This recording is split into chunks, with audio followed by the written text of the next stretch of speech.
10 Biggest Differences Between Fire and Blood and House of the Dragon, Episode 2. Hi everyone, welcome back. I'm Terry and this is Marvelous Videos. We're just a couple of episodes into House of the Dragon, but so much has happened already. For starters, we've gotten way more dragon action than we did in Game of Thrones. Thanks for spoiling us, Ryan and Miguel. But we're also getting dangerously close to a complete implosion of the politics of Westeros. And it's this kind of political intrigue that keeps us hooked into the show. But just like last week's episode, the Rogue Prince, while sticking mostly to the source material, also has some big deviations from Fire and Blood. So, without wasting any time, let's get straight into them. These are the 10 biggest differences between Fire and Blood and House of the Dragon Episode 2. And before you go any further, this is your official spoiler warning because there are going to be plenty of those. Before we go into our explanation, we have a very small request. If you like our content, please support us by subscribing to our channel. This is a small click for you, but for us it means a lot. Thank you. Now, let's begin. Sir Kristen Cole. Sir Kristen Cole's selection for the Kingsguard was based on merit, not an infatuation. Fire and Blood is written from accounts drawn from maesters and courtiers, which means it could never truly be an accurate history. But even after compiling many sources, Gildane, the author of the tome, relates to us that Sir Kristen Cole was brought to court by King Viserys Targaryen to indulge his daughter Rhaenyra. The depiction of how Sir Kristen came into the princess's attention is mostly correct, as he won her favour at the heir's tourney in the first episode, which was the tourney for Viserys' ascension in the books. However, the major difference is the manner in which he becomes a member of the Kingsguard. Fire and Blood tells us that Cole was selected as Rhaenyra's sworn shield after the tourney, and he spent an entire year in the princess's service before being named as the replacement for legendary Kingsguard member Sir Ryan Redwine. In House of the Dragon, it appears that this order of events has been reversed to make the story simpler to follow. After all, George R.R. Martin loves to stretch out his conflicts over years, and Ryan and Miguel simply aren't going to get that kind of time. At the beginning of Episode 2, there's a small council meeting being conducted where Sir Harold Westerling, the new Lord Commander of the White Swords, is urging the king to name a replacement. After Lord Corlys Valerian's petition to take the Stepstones is answered with inaction by the council, Rhaenyra suggests her father send the dragons instead, which prompts Otto Hightower to immediately suggest a task more suited to the princess's talents. Viserys decides to send Rhaenyra with Sir Harold in order to choose a worthy replacement for the Kingsguard, and also informs his daughter that this person will be her sworn shield as well, so she must choose wisely. And choose wisely she does, picking Kristen because of the fact that he has proper combat experience and isn't simply a tourney knight. Though Rhaenyra does insist that this is for her father's safety, you can see she's enamored by Sir Kristen. Her eyes do search for him when she gets to the selection, but her decision isn't one of indulgence as Fire and Blood would have you believe. I only pore over the histories and provide the plans.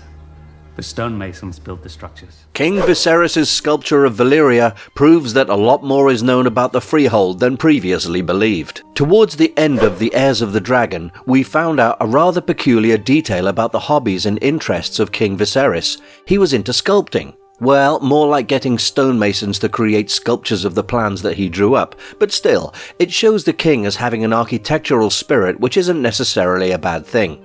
What's far more intriguing is what he's building in his chambers. We only got a cursory glance at the monstrous structure in Episode 1, but thanks to the brand new opening for House of the Dragon, which retains the Game of Thrones opening theme by the way, and Viserys' meeting with Alicent in Episode 2, we can now safely say that the sculpture is in fact a model of the ancient city of Valyria. This is a big departure from the books because in Fire and Blood and most other accounts of the freehold written by the maesters, it's claimed several times that knowledge of ancient Valyria was lost with the Doom. And yet we see Viserys with several texts open on his sculpting table which indicate otherwise. The fact that he says he only ponders over the histories and gives instructions to the stonemasons is another hint that knowledge about Valyria existed in relative abundance, as opposed to what the maesters tell their lords and kings. It's also possible that Viserys' plans include things he saw in his dreams, for we know the king to be a dragon dreamer, and him thinking of Valyria right before the events of the dance is rather poetic, given that the Targaryen Civil War ostensibly finishes what the Doom couldn't, removing the presence of dragons from this world entirely. As Viserys' love for sculptures isn't mentioned anywhere in Fire and Blood, we think it's safe to say that the model of Valyria he creates in House of the Dragon is a major departure from how we saw and perceived Targaryen kings before the dragons danced on our screens. Join our families. Wed our daughter Lena. Unite the two great surviving Valerian houses. Lord Callus Valerian proposes the match between his daughter and Viserys, not Grand Maester Rheanyra, who's absent from the show. Some of the biggest changes made to the show come with the portrayals of House Valerian, which, surprisingly enough, resides on King's Landing for the moment. Well, most of everyone who's really important in the house and its patriarch, but you get the point, right?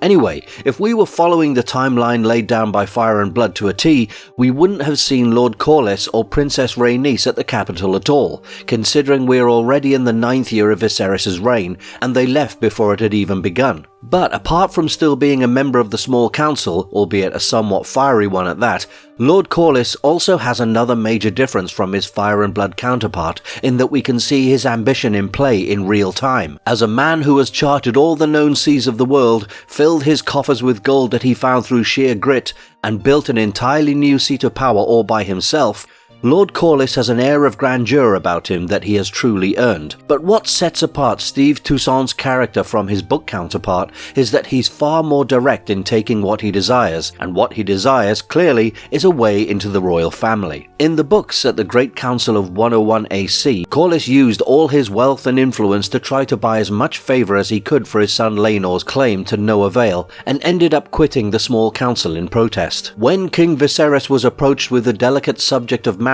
following Queen Emma's death, Grand Maester Rheanyra proposed a match between him and the Lady Lena Valerian. The match made perfect sense. It would heal the rift between House Targaryen and Valerian, bind their bloodlines closer together, and project strength to the rest of the realm at a time when the Triarchy was wreaking havoc in the Stepstones. However, Rheanyra is entirely absent from the events of Fire and Blood, so the onus of broaching the subject falls upon Lord Callus himself, which is a beautiful change of pace, frankly, because it shows you just how cutthroat royal politics can be. The fact that Callus offered up his 12-year-old daughter in the name of consolidating strength is all you need to know about how the medieval world used to work. It also fits perfectly with all the accounts that describe the sea snake as an ambitious man who isn't afraid to take what he wants.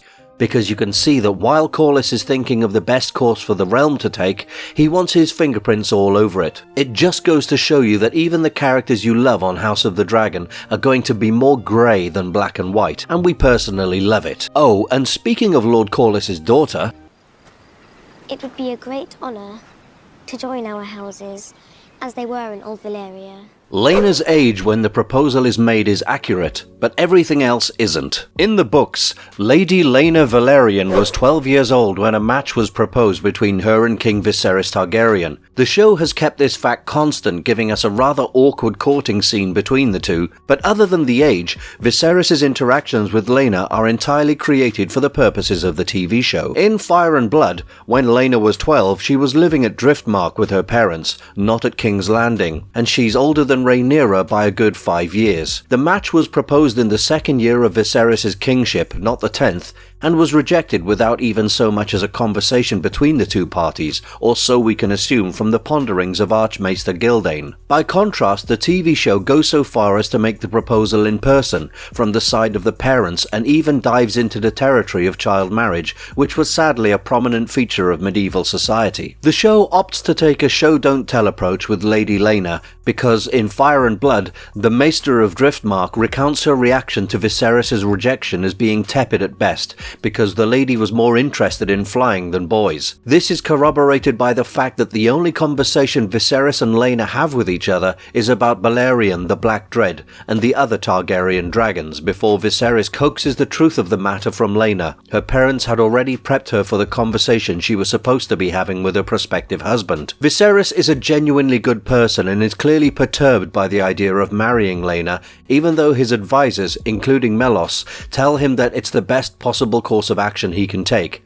Politically speaking, of course. Otto Hightower isn't one of these people, understandably, but still, It appears as though Ryan and Miguel have opted to switch the ages and roles of Lena and Laenor, as he would appear to be the elder sibling and Lord Callus' heir besides. In Fire and Blood, Laenor was the younger sibling, born 3 years before Rhaenyra's birth. All of this was done to make filming of House of the Dragon a bit easier, we're assuming, but it still stands out as a big difference from the books, especially given the fact that by the time she was 12, Lady Laena was not in search of a mighty dragon for her steed. She had already found her. You were Valerian's last rider? Only for a short time, before he died. Laena Valerian isn't Vhagar's dragon rider in House of the Dragon. Yet. One of the biggest reasons for choosing Laena as a prospective bride for Viserys was not simply the fact that she was the best political choice. She was also the best traditional match for the king. After shifting to Dragonstone 12 years before the doom of Valyria, the Targaryens drew extremely close to the other Valerian families in the vicinity. This especially included Driftmark, with the Valerians having a long history of marrying into the Targaryen family and vice versa. In fact, Aegon the Conqueror's own mother was a Valerian, and the small council position of Master of Ships was filled by Valerians so often in the first century of Targaryen rule that many considered the post hereditary. So, politically speaking, marrying Laena wouldn't just have reconciled the Iron Throne with its navy, but also reconciled two Valyrian houses that had been allies for literal centuries. And from a traditional standpoint, Viserys' marriage to Laena would have projected immense strength to the realm, because by the time she had turned 12, Lady Laena would take as her mount none other than the mighty Vhagar, the oldest living Targaryen dragon by this point, and also the largest. Being a dragon rider was one of the biggest reasons Laena was considered as the perfect match for Viserys, who himself had been the last rider of Valerian. Curiously enough, Laena Valerian isn't a dragon rider in the show yet. In fact, she doesn't even know why Vhagar is, which is surprising given the fact that she was known to roost at the Dragonmont when the dragon pit became too small to hold her. It works out in our favour either way, because now it's possible that we might see her claim the mighty Vhagar before our very eyes, which will truly be a sight to behold. In fact, this might just be how Vhagar is introduced to House of the Dragon, but we'll have to just wait and see for now. The reason why we mention this separately is because Lady Laena's closest bond isn't with her parents or her suitors, but with Vhagar. The she-dragon is an important aspect of her personality and characterization, so it was surprising to see her without Vhagar, especially given the fact that episode 2 takes place 6 months after episode 1. But as we mentioned a moment ago, this means we might get to see Vhagar getting claimed twice on House of the Dragon, and that's about as exciting as things can get for us. You've come for the egg. Here it is. The dragon egg Daemon stole is revealed to have belonged to the late Prince Baelon Targaryen. One of the most disturbing scenes in the entire Game of Thrones franchise came in the first episode of House of the Dragon, when we saw the Westerosi version of a Caesarean section being performed on Queen Aemma Arryn in hopes of saving the prospective heir to the realm. The death of both mother and child less than a day apart is one of the greatest tragedies of King Viserys' life. He'd prayed for his son Baelon's birth since before he became king, and now that he finally had a male heir, he lost him in less than a day. But what makes this loss even more hurtful are the actions that Viserys' brother Daemon takes in the wake of his nephew's death. In episode 1, we're shown that though Daemon did grieve for Aemma and Baelon, he styled his late nephew heir for a day, which is a grievously insulting thing to say about the recently deceased, let alone your own blood. Though we did not hear him say it, it's heavily implied that he did speak the words that led to his banishment from the capital. Towards the end of The Heirs of the Dragon, we saw Daemon take his lover Myseria somewhere on Caraxes' back, and in The Rogue Prince, his destination was revealed to have been Dragonstone. However, it appears as though Daemon didn't just take his harlot with him, he also took a dragon's egg, specifically that of the said heir for a day, Prince Baelon. After squatting at Dragonstone for 6 months with no response from Viserys, Daemon decided to elicit one by returning to King's Landing and taking the egg Rhaenyra had picked out for her late brother. This is important expositional detail because in the books, it's made to seem as if Viserys lost his cool because his brother tried to replicate Targaryen custom with a commoner. Fire and Blood tells us that Viserys was enraged when he learned that Daemon had impregnated his lover, and intended to give her a dragon egg to place in the child's cradle. We're never told the explicit details of the brothers' quarrels or where the egg came from. For all we know, Daemon could have just taken it from a lair in the Dragonmont. House of the Dragon builds on that speculative nugget of information by adding the detail of the egg having belonged to Prince Balon, which drives the nail deeper into the coffin of Viserys and Daemon's dying relationship. It also provides a good emotional explanation for Viserys' reaction, because we're told from both Fire and Blood and House of the Dragon that he doesn't desire confrontation until he can't avoid it. Viserys was fine with allowing Daemon to use Dragonstone as his base, the seat that rightfully belonged to Rhaenyra, until he crossed the line and used Balon's memory in his twisted games. It's a wonderful psychological layer that reveals the tumultuous relationship between the brothers and also gives weight to the inevitable breakdown in relations that the Weeks Ahead trailer shows us glimpses of. Oh, and while we're on the subject of the egg, let's also address the prospective mother in question. I ensured long ago that I would never be threatened by childbirth. Good. Children can be such irritating. Myseria isn't actually pregnant in House of the Dragon, whereas she was in Fire and Blood. The other reason that Viserys sends Otto to Dragonstone to deal with Daemon is Myseria herself. So far, what we've seen of her tells us that she's a Ros-type figure, someone who's very good at running things for High Lords and doesn't lack for ambition. What she does lack is a fertile reproductive system, which is one of the biggest changes from book to show, because in Fire and Blood, Myseria actually does get pregnant with Daemon's child. It's said that after the rogue prince takes over Dragonstone for his own seat, he impregnated his lover, which is why he wanted to present her with a dragon's egg. King Viserys, however, disapproves of everything about this situation and commands Daemon to not only return the egg he took, but to send Myseria away, which he does, putting her on a ship bound for her homeland of Lys. But during her journey, Myseria loses the baby due to a storm, which causes Daemon's demeanor to harden more than it already was. This is in stark contrast with what happens in episode 2 because, for starters, Myseria isn't pregnant. In fact, she can't get pregnant, and the entire ploy of marrying her in accordance with Valerian custom and presenting her a dragon's egg in accordance with Targaryen custom was Daemon's way to get his brother off his butt and into the field of action for once. He was doing pretty well at picking apart Otto Hightower's haughty air of arrogance until Rhaenyra arrived and demanded Daemon return her brother's egg. It's only after the people who arrive from King's Landing depart that we learn Myseria has taken steps to ensure that she never gets pregnant even by mistake. Daemon viewed this entire scenario as an amusing prank, to put it very simply, but for everyone else involved it was not nearly as funny. And yes, there's still the possibility that Myseria might actually just be pregnant, because we're repeatedly told that the blood of the dragon is special, and simple logic dictates that this uniqueness extends to all other bodily fluids as well. Do you guys not recall the conspiracy theories that were running rampant about Daenerys being able to bear children again thanks to Jon's magic seeds before season 8 ruined everything? Or is it just us? But putting all that aside, it's very telling that Daemon taunted his brother without even informing his unwitting accomplice what he was doing. One wonders just how much you can trust this dashing rogue prince after all. This is an absurdity. Lord Callus Valerian quits the small council because Viserys rejects the match with Laena. In just 2 episodes, House of the Dragon has given us a very clear portrait of King Viserys Targaryen. He's a kind man, an honest man, a good man, but he's not fit to be a ruler and is ruled more by emotion than an iron will to rule. His hand, Otto Hightower, knows this and expertly manipulates him into choosing Alicent as his new bride. While all the other members of Viserys' small council, including Lionel Strong, suggest that the king marry Laena as he must fulfill his duty to the realm, Otto says that when his own wife had passed, he couldn't even think of remarrying out of duty, thus planting the seed of Viserys marrying Alicent in his king's mind. The Hightowers are shown to use such subtle, empathetic manipulation on all the important Targaryen royals so far, and it seems to work as well, because at the end of the episode, Viserys chooses not to marry out of duty, but, as Fire and Blood puts it, for love. And it's this decision, not the Great Council passing over Rhaenys or Viserys putting off the trouble in the Stepstones, that causes Lord Callus Valerian to leave his seat on the small council. This event was bound to happen sooner or later, given the fact that the episode has just set up a major conflict that we'll see unfold in episode 3.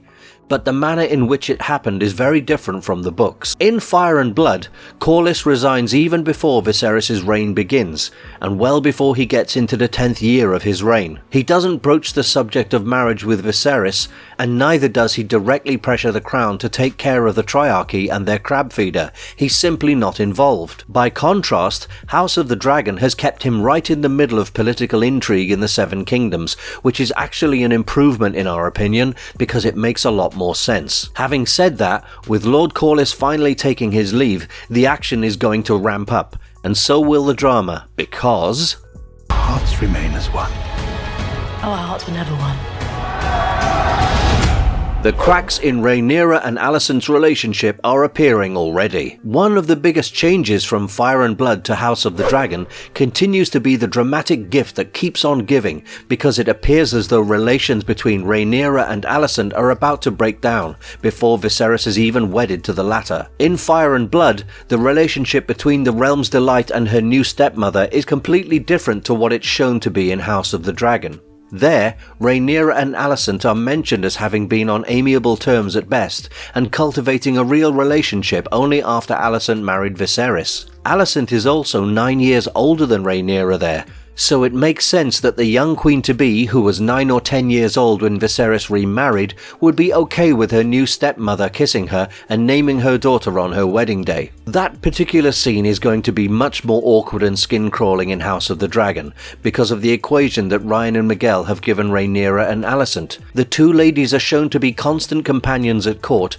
with the implication being that they practically grew up with each other. However, we know that Otto Hightower desires to tie his family to the royal lineage, and so he places Alicent in a precarious position. He basically asks her to seduce Viserys, which is only mentioned as speculation in Fire and Blood according to the many sources that Gildane referred to. In the books, the conflict between Princess and Goodmother start cropping up when the latter starts producing male children that can definitely displace Rhaenyra as the heir to the Iron Throne. In the show, that distance has already started appearing, as Viserys has been firmly entranced by Alicent's beauty and considerate nature, to the point he even asks her to keep their meetings from Rhaenyra. Viserys can see Corlys's ambition plainly, but is blind to Otto's, and that is what is going to tear apart the Targaryen family during the course of House of the Dragon. The way that Rhaenyra fled from the small council chamber at the end of the episode is all you need to see to know that these two friends are never going to be the same again.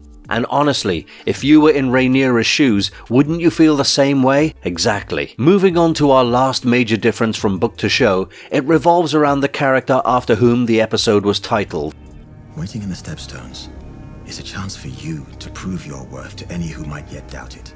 Daemon and Callus will launch their war for the Stepstones around 110 to 111 AC, the same time in which Daemon relinquishes control of his kingdom in the books. The House of the Dragon timeline, as we've mentioned in our previous differences video, is a bit all over the place, so it makes sense that an entire conflict will most likely begin and end in the same year that it was formally concluded in the books. In Fire and Blood, after Viserys finds out about Daemon and Myseria's dragon egg involving shenanigans, he commands his brother to return to his lady wife Rhea Royce in the Vale, but instead Daemon strikes up a partnership with the spurned Lord Callus Valerian and launches into a private war for the Stepstones. For nearly 2 years, Daemon burnt the holdings of the Triarchy and the Stepstones, while the Sea Snake's fleets reclaimed the Narrow Sea for Driftmark, with his coronation occurring in 108 AC. He would rule his kingdom for something like 3 years before growing bored of it and leaving it behind to fall into squalor. As House of the Dragon follows a much more truncated timeline, they're going to begin the war in the 10th year of Viserys' reign, which is closer to when Daemon leaves ruling the Stepstones to other sellswords. From this, we can also infer that the TV version of the War for the Stepstones is going to be much shorter, possibly lasting less than a year, all things said and done. This might not seem like a major difference, but it's a far more intimidating fact that Daemon and Callus will be able to conquer islands held by 3 ruling powers in less than a year, as opposed to the 2 years it took them to get it all done in the books, as it will prove Daemon's prowess as a commander, a warrior king, and a true dragon. Episode 3 is most likely going to focus on this very conflict, and it will be very intriguing to see how they handle the war and Daemon's consequent kingship, short-lived as it may be.